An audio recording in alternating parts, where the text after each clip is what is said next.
So Emily, in Western Finland, especially in the regions of Pori and Vasa, people don't actually say hi, but they say, "Oh, you're still alive." Oh my god, that is so negative. Oh, Anna, you're still alive. Yeah, Right. that is a part of the mentality over there. I like it. I like it.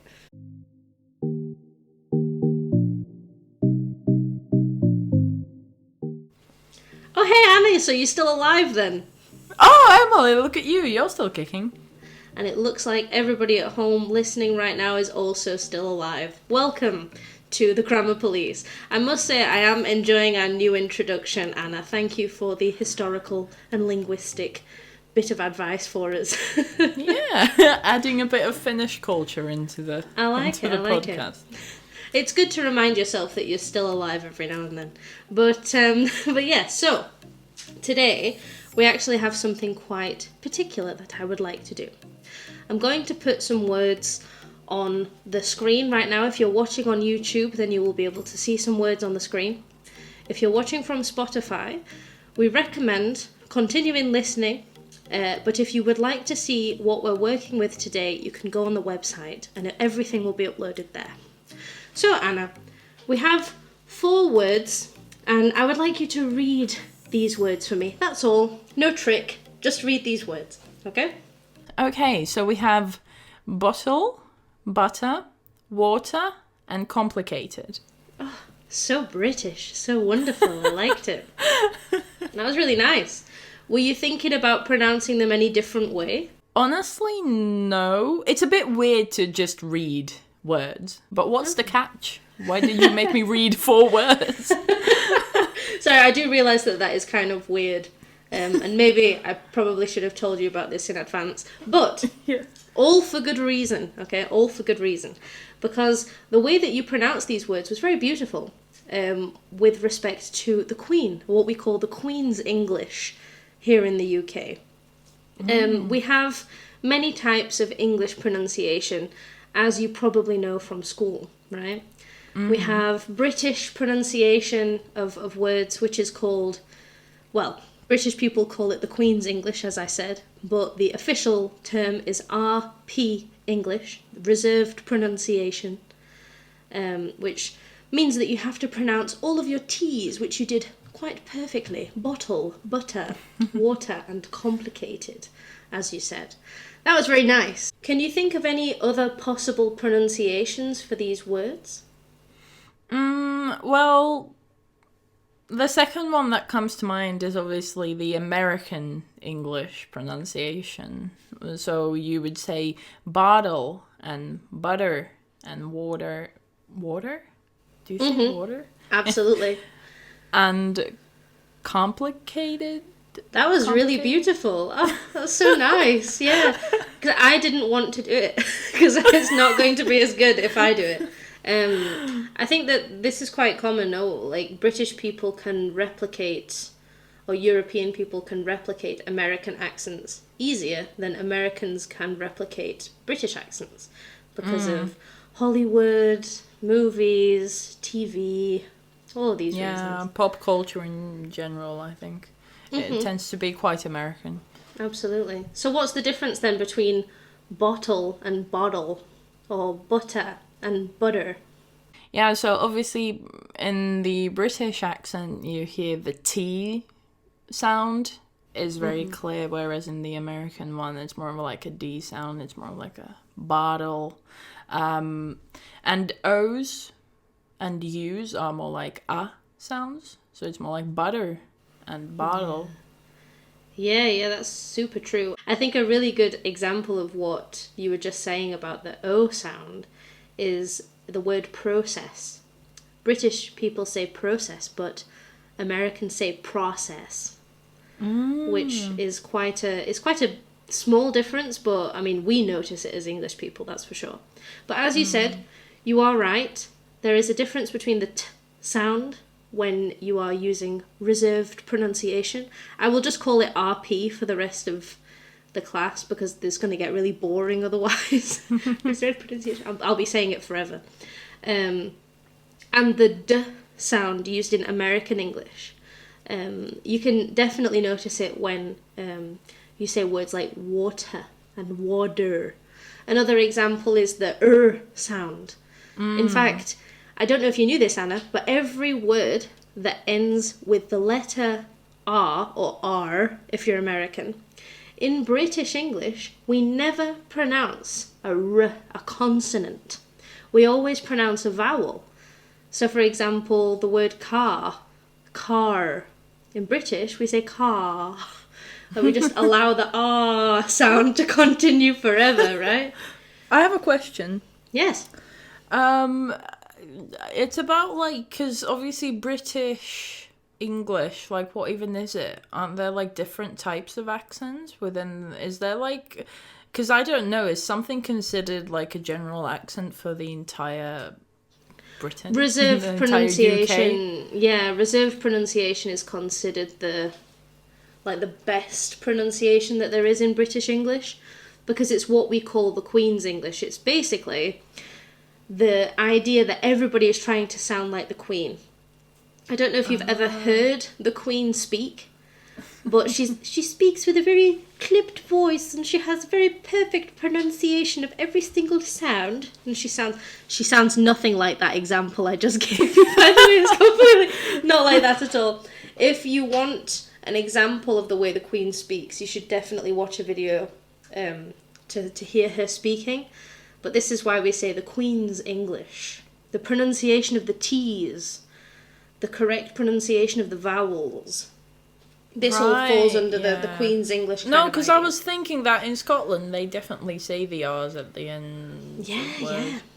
This is an argument that I've had with some family members, because I have some family from Scotland.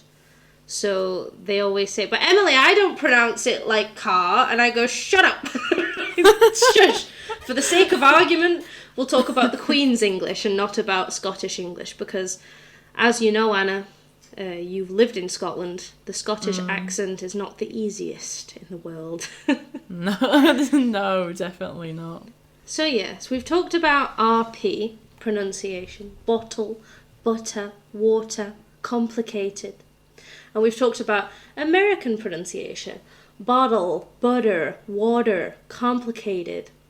But there is another type of pronunciation that lots of my students, that's for sure, and lots of people in general panic about, they get very nervous about, perhaps they make jokes about it to cope with it because it's so hard for them. And that is the Glottal Stop pronunciation. Allow me to demonstrate. So instead of saying bottle, butter, water, and complicated, when I am talking to my friends, I would say bottle, butter, water, and complicated. What? That was just vowels. You may be laughing at me and thinking that I sound really stupid, but you just did it as well. What? What? What? What? What does... Oh! See? That's the thing.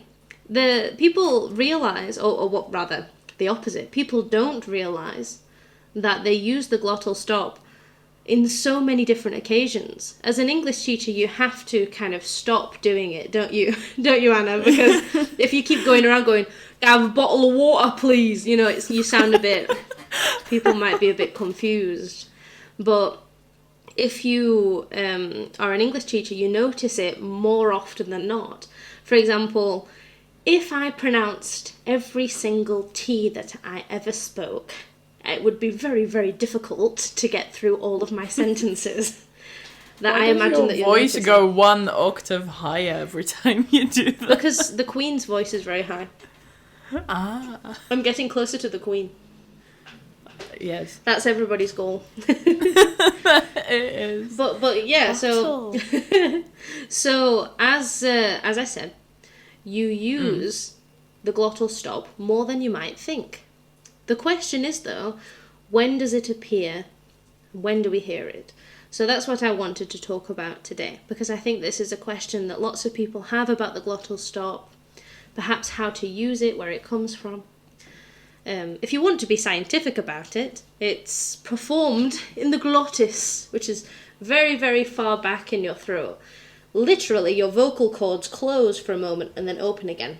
So when I say water, you can tell that the sound coming from my mouth stops when I get to the glottal point. I don't say war.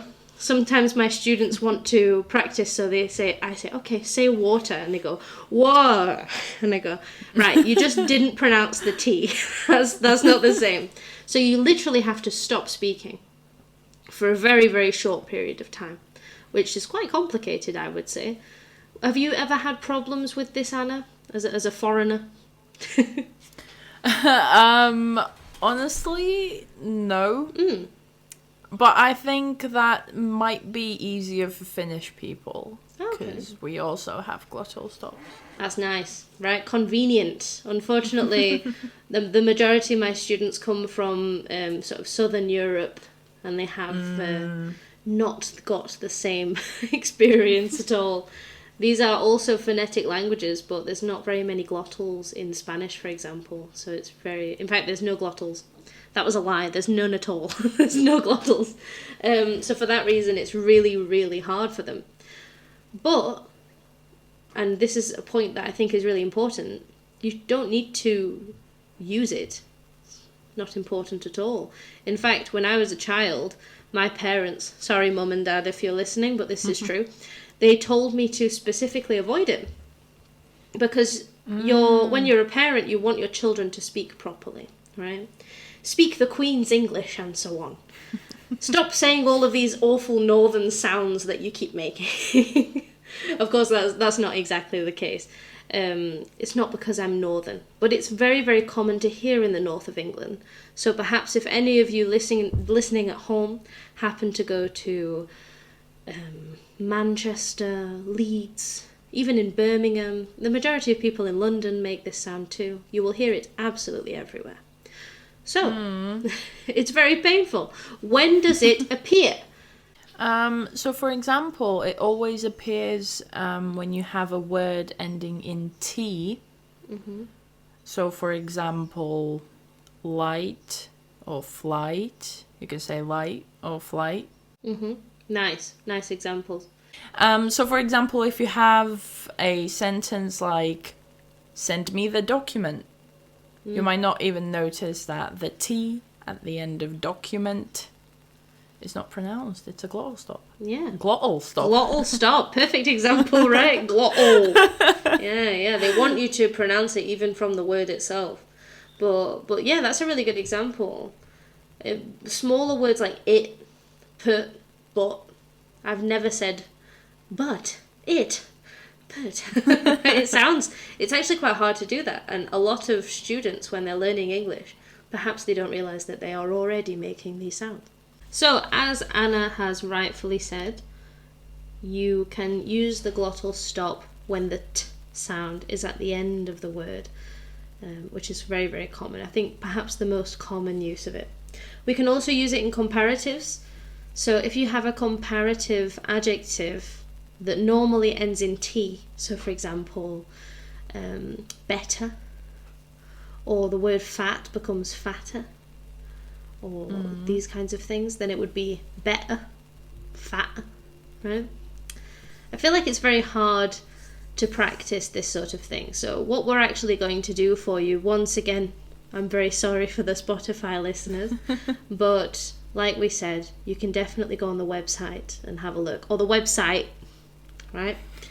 And I will make a list of some glottal stop words that I will be reading at the end of the episode, just if you want to hear some extra nice pronunciation from Anna and I about the glottal stop, then this might help you.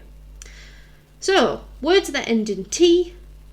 Also, I'm sure that you know this, Anna, because you've probably met so many different people from the UK, but the glottal stop can be modified, added, or taken away in a sentence to increase or decrease formality levels. So if I want to be more informal, then I will use the glottal stop more often. But if I want to be more formal, then I most certainly will pronounce all of my T's and all of my G's and all of these difficult sounds, right? To make sure that I am understood and to kind of show respect in a weird sort of way. I suppose that's why it's more formal. So I'd like to give you an example. So Anna, as you can see, this sentence, and everybody else, once again, can probably see it on the screen. And if you can't see it, then you'll just have to listen to Anna's beautiful formal voice. I would like you to pronounce this sentence in the most appropriate Queen's English you can possibly handle, okay? Yes. I drank a bottle of water, but it was really hot. Nice. Did you have any problems pronouncing that sentence as it was? Yes. What? The part where I had to go, but it was really hot, was very hard. Yeah, this is what I said before about actually listening to a video from the Queen talking about something. She does it so well. She makes it sound so natural. I do not understand it at all because I can't do it. It's really hard. Yeah, it's just easier to go, but it was really hot. But it was really hot, yeah. But that's the thing. Hopefully our students after this video will realise that they too are very capable of doing this. And really the most important thing is not using it, but making sure you can understand it when somebody else uses it. So, you've given us the Queen's English. Give us the way that you would normally say it then. I would normally say, I drank a bottle of water, but it was really hot. So, which words did you use the glottal stop for? I used it for bottle, but it... And I think I said hot, like I said it with the T. You pronounced the hot. Why do you think you pronounce the T in hot, but not the T in bottle, for example? I think because it's at the end. I think that's for me, like, because it's the last word of the sentence. I think I just naturally go, hot. Absolutely right, because you naturally put more stress on the end of a sentence. And also that word hot has some important information about the bottle of water. So you're going to say the thing that's important is water and hot, right? Hot. So I would say the same thing. Although, because I am Northern English, perhaps I wouldn't pronounce the T in hot. In fact, I'll give you my example. I would say, I drank a bottle of water, but it was really hot. So I think the thing that people find more difficult about this is not the fact that people are using the glottal stop. It's that when you use the glottal stop, it makes English sound so fast, right? And really, there are some situations where you don't even really hear the prepositions or the bits of grammar in between all of the words. So it's super difficult. So I'm going to give you another sentence, just one more sentence, and I would like you to read it as if you were an English teacher, right? Your typical English teachery voice. And then I'm going to read it like I would if I were talking to my English friends, okay? Okay. So, do you want to go to the shop? Nice. So I'm going to say it how I would usually say it as somebody talking to their friends, all right? Do you want to go to the shop? Oh. Yeah.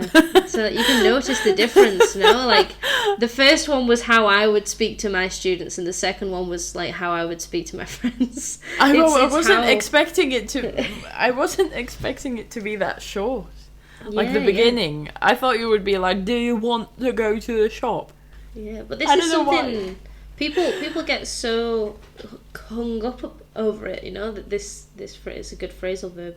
People get so hung up over it. People get so stressed out about using the glottal stop correctly. But the truth is that if you want some genuinely good advice about understanding British people, American people, understanding the glottal stop, pronunciation, oh my god, why do English people press every single word together so it just sounds like one word in a whole sentence, then the best advice is to do what you're doing now, listening to people having a natural conversation in English, right?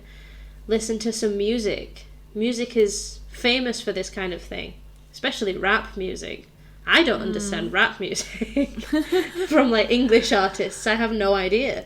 So this kind of thing, it's really important to practice understanding it. It's not important to practice using it. I know I've said that 3 times, but it's unbelievably important to remember that, okay? Excellent. So I think I have tortured you and our viewers enough this episode. What do you think? Yeah, I think so. But this was an important one. This was a good one. Yeah, it felt good.